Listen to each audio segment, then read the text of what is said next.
a savoir-faire no one in the whole universe will ever compare. I am yours now and you are mine, and together we'll love through all space and time. Welcome back, everybody. Week 2, finally have some information and stuff to talk about. This is the CoMitchoner Report. Kind of have a format. We'll do the past, present, and future is what I'm going for this time. So we'll go and get right into it. We'll do a quick recap of what happened last week. Week 1's always a little weird.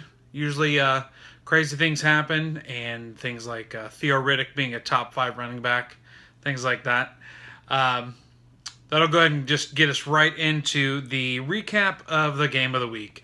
Jason's game of the week was between Chuck and myself, which Chuck clearly dominated. Sucked. It started with a bad performance by Demaryius Thomas and kind of went down from there.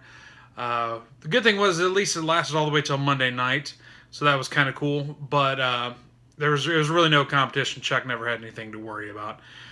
He had some running backs that just went bonkers, and I had some players that really didn't do a whole lot outside of Antonio Brown. Todd Gurley was a major letdown, which I'm sure everybody's super disappointed to hear about. But again, it's only 1 week. It's no big deal. I will say that I was kind of hoping for something big, come out swinging against Chuck.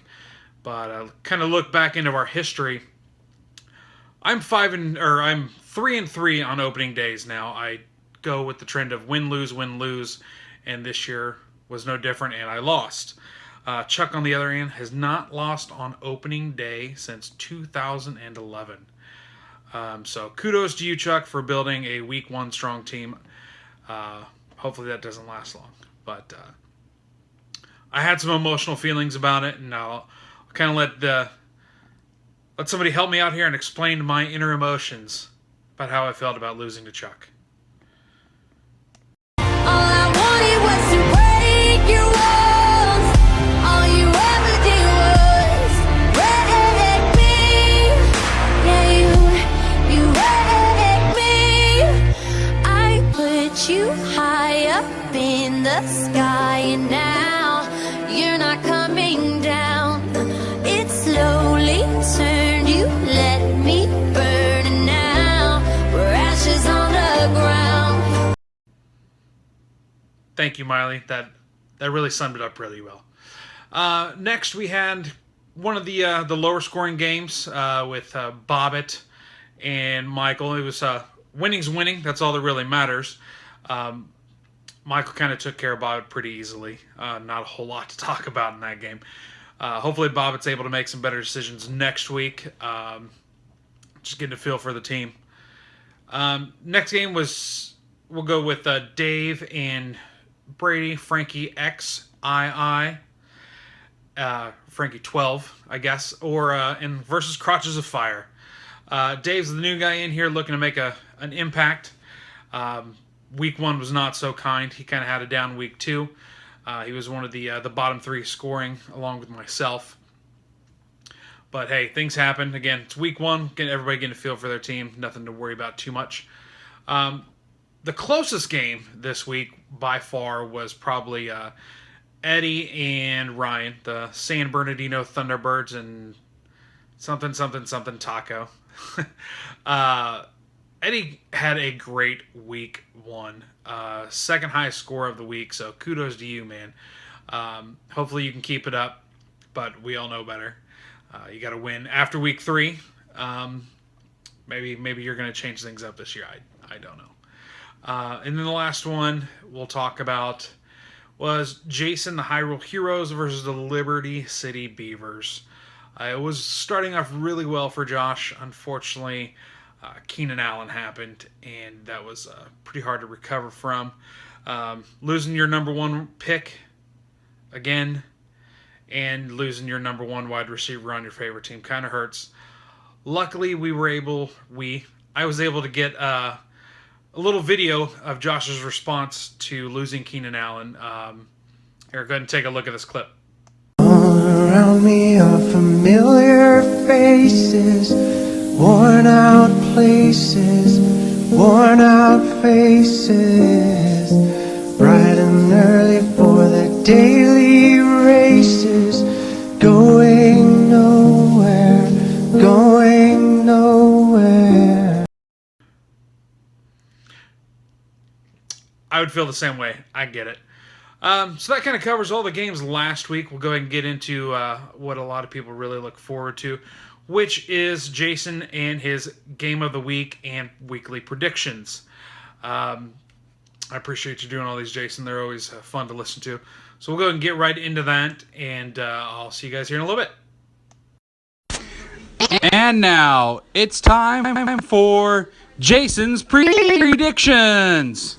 Well, week 2, here we go. Week 1 went pretty good. I got 4 out of the 5 right. Only a couple surprises. I would say Chuck's outpouring of points was a little higher than I think probably anyone would have thought. Just like I think Mitch's low amount of points was lower than anyone would have thought. The only game I got wrong was Bobbitt losing in horrendous fashion. But that's in the past, and we're here for the present, so let's go. Got a new algorithm that I'm kind of working on to determine Game of the Week to take some of the bias out. So I'm going to work these in order of that algorithm. I won't tell it to you. But I'm going to start with what I would consider to be the biggest spread for the week. So we're going to start with Chuck versus Josh. No surprise there with Chuck being the top scorer. Everyone's talking about it. I mean, Chuck was not supposed to have running backs, and then boom, running back points in buckets. I mean, he had tons. D'Angelo Williams scored a ton, which I think I talked about in my video last week. I kind of expected that to happen, but no one, including Chuck, could have expected Theo Riddick to do what Theo Riddick did. And I mean, I don't think it's going to continue like that, but he's definitely a viable option in that passing game. The Lions have always passed a lot. I think they'll continue to do that. And he was the top scorer last week, even with poor quarterback play, and he's got good quarterbacks, so that team is dangerous. On the other side, you got Josh. I think Jimmy Garoppolo obviously played better than most people thought. But I think maybe he's a good football player, but maybe not the best fantasy player. He didn't have a ton of points at the end of that game. I don't remember what it ended up being, maybe around 15, 16. That's not what you're looking for in a fantasy quarterback. Looks like he's sticking it out, though. And this week he's going against that tough Miami D, and we saw what they did to Russ Wilson last week. I don't know the status of Jamal Charles yet. I record this pretty early in the week. Even if he does come back, obviously Spencer Ware is going to be a big part of that Kansas City offense. Probably not going to get that kind of week from Alex Smith every week, having to come back and score all those points, touchdowns, rushing touchdowns. And what's he got at wide receiver? So I just don't see this being close. Chuck all the way. Moving on to game 2. Ryan versus Mitch. Ryan, it was just unlucky. 4th most points in the league. It's not about how many points you score. It's about who you score him against, and he just had a bad draw. He ran across that taco train. I did notice that he moved Kelvin Benjamin into his lineup this week, which if he had done that last week instead of John Brown, we would have walked away with a win. So let's see if that changes things this week. David Johnson was obviously the right pick in the first round. He's a stud. And then Mitch on the other side. What a letdown. I mean, wow. No points. Chuck just blew him out of the water. And then as I'm recording this video, it looks like Gurley is benched. Whether that's based on performance in week 1 or whether that's because he's going up against Seattle and that's a little bit of homer, a little bit of matchup, who knows. But DeMarco Murray played well. That's a good sign. Antonio Brown did what Antonio Brown does. Dante Moncrief picked up where he left off with Andrew Luck. So we'll see. We'll see what Mitch does to bounce back, but I'm going Ryan. Moving on to what I considered a Game of the Week candidate will be Taco versus Mike. Kind of like last week, Mike had a chance against his first amigo compadre, and he took one down. Now he gets another one. So Melvin Gordon, First 2 touchdowns of his career. He had none last year. Let's see if he can keep that going. A little bit tougher defense this week, but once you taste the end zone, you just want it a little bit more. Carlos Hyde also had 2 touchdowns, so he seems to be facing the right direction in the run game.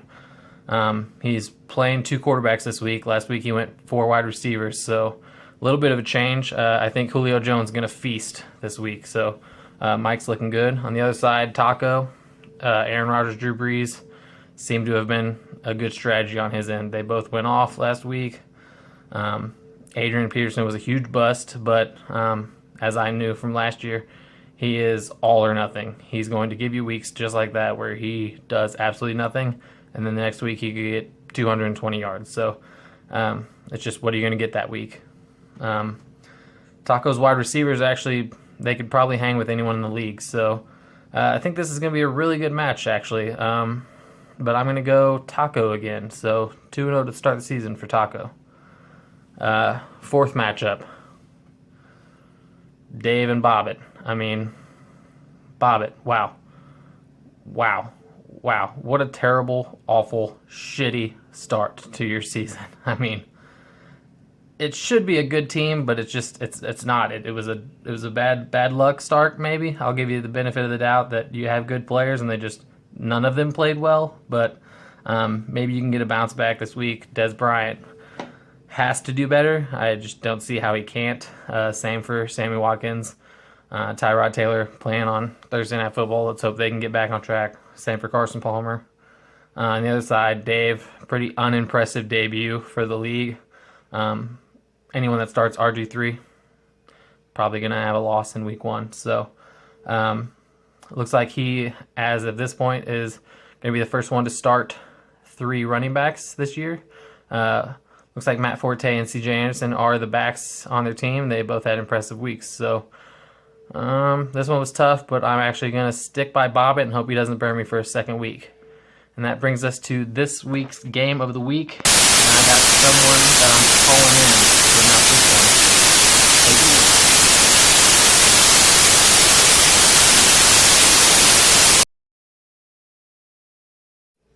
I have traveled the universe to find the best fantasy league in the galaxy. I'll settle for you clowns, though. This week's game of the week, Brady versus Jason.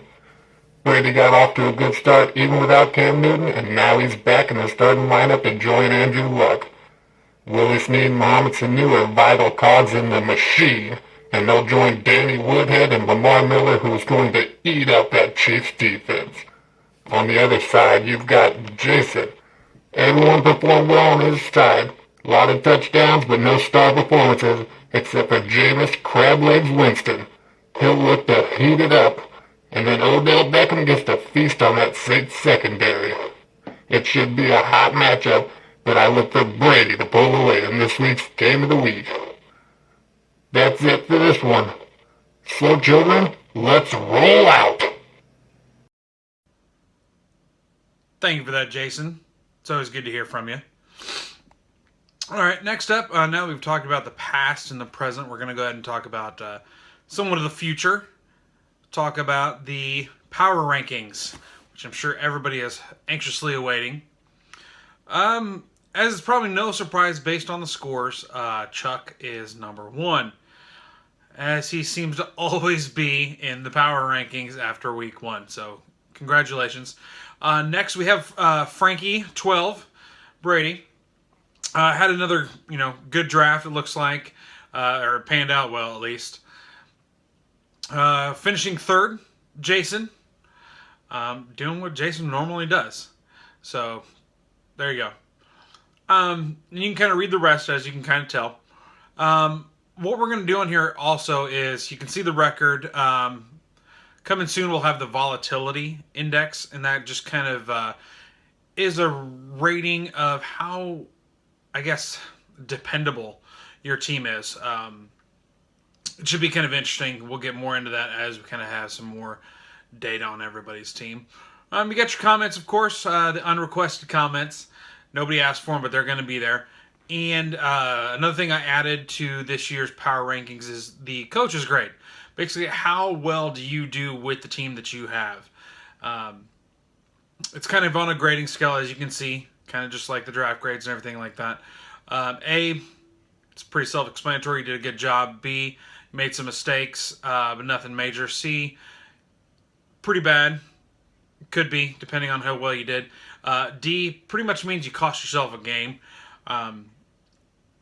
So those should be kind of fun going forward. We'll get a little bit more in depth as the season kind of goes along. It's a start. I'm hoping just to kind of keep things fun. Another thing that I was going to talk about is the Water Wheel app in the App Store. It's by a podcast I listen to, but it's really kind of fun. We can make bets throughout the season about performances, whether it be player, team, or our fantasy teams and our fantasy players.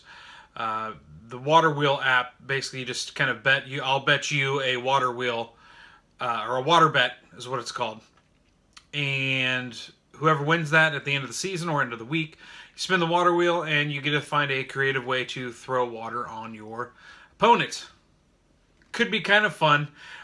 Makes for something else that we could record and kind of show throughout the week. Just good, fun stuff. So that's pretty much all I have for this week. Look forward to seeing you guys soon, and we'll go from there. All right, talk to you guys later.